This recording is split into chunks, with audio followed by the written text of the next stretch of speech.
Hello, everyone. My name is Paulina Wozniakowska, and I am a third-year PhD student in geophysics at the University of Calgary. In this presentation, I wanted to show you how open data and open source software were used to update the structural map of the Western Canada Sedimentary Basin. The work that I'm showing is the result of my internship that I've been doing with NRCan, and the results will be available online to download within the next few months. I will start with the overview of induced seismicity in Canada, present the data and software for the study, then move to geophysical data interpretation as well as our structural interpretation, and finish with conclusions. So it has been documented that induced seismicity is strongly localized and depends on a number of geological factors in the region. And the map on the left shows the distribution of induced seismicity within the whole Montney Play, and blue dots indicate the seismicity clusters. And although the hydraulic fracturing wells are drilling all over the Montney Play, only within British Columbia province we have hydraulic fracturing operations associated with induced seismicity. And other clusters are associated with development of other plays, for example, Duvernay or Horn River Basin or saltwater disposal. And also increased the induced seismicity in Montney skyrocketed in 2011, and we can see that it correlates clearly with increase of hydraulic fracturing wells drilled in Montney. So it's commonly established that induced seismicity risk is strictly related to the pre-existing faults, and that can be reactivated during hydraulic fracturing or saltwater disposal operations. So distribution of faults is one of the main factors to consider when addressing the risk of induced seismicity.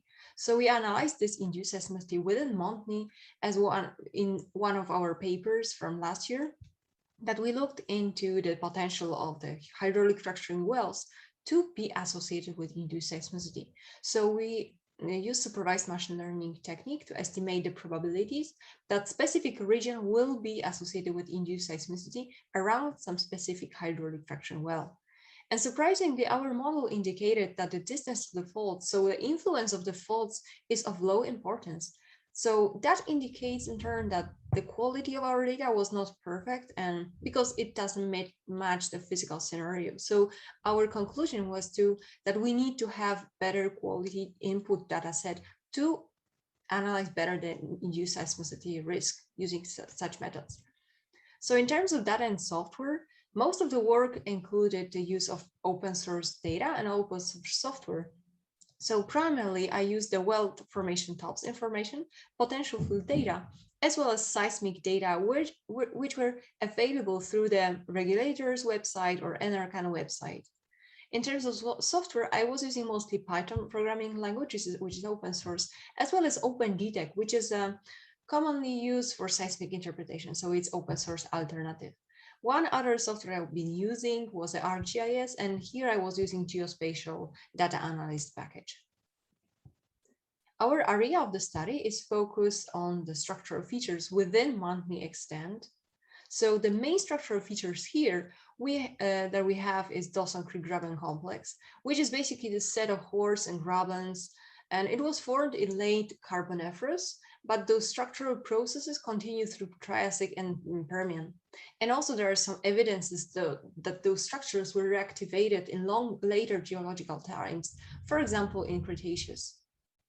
So the main problem of the current fault compilations is that they do not tend to agree spatially. So we have multiple authors that were working in the same area. So those structures are not clearly defined, and we don't have specific lines that indicate given structures. So for example, we have Gordondale Fault and Heinz Creek Graben, which are very inconsistent. So fortunately, lithoprobe lines intersect some of these faults. So those are the seismic data that were available. So I used this seismic information to understand better the nature of those faults and structures. In terms of potential data, I was also looking into some, and for most of the faults, they do not have some clear potential field expression. Only few of them, like Hoy River Fault or Tangent Fault, Dunvegan Fault, are somehow indicated by the magnetic signatures. We also have some magnetic anomalies that indicate magnetic domains in the basement. And in terms of the gravity data, it was not as useful, I would say, and the resolution was basically too low to resolve some local structures within this region. So here I wanted to introduce the workflow that we used. So we had 3 steps, and first was the trend surface analysis based on the weld formation tops. Then we have seismic interpretation, where we looked into the available seismic data, and we performed the interpretation of those fault structures. And finally, we combined both, so the structural surface analysis and seismic interpretation to gather it all together and look better in more details in the structural geometries and structural features. And I will introduce all of them in more details in the next slides. So in terms of trend surface analysis, this is a geostatistical approach that was originally proposed by May in 2009, and it's based on the trend surface analysis of the well log data, so the formation tops data. So the idea is to create the residual maps and interpret the faults whenever we have discrepancies or some sudden lineaments that appear on those residual maps. And originally, it helped him to improve the knowledge of the Dawson Creek Graben complex. So we adapted the same approach to extend the study on the bigger region. And those are the steps of this trend surface analysis. So first, we are gathering the formation tops, and those are the ones that I use in the study. So we can see that I tried to pick multiple formation to track the development in geological time. So once we have our tops, I calculated the regional trend surface using local polynomial regression. Everything is described in more details in OpenFire report, so we can take a look on that. And so the regional trend surface, it just gives us an idea how the formation originally looked like without any local changes in the structures. Then we have residual calculations. So we are extracting the local changes on the horizon from the regional trend surface. So it gives us some local changes. And once we have those residuals, we can interpolate that into the surface. And I was using in this study a kriging approach. And once we have our data in this format, we can just validate that with the regional seismic data.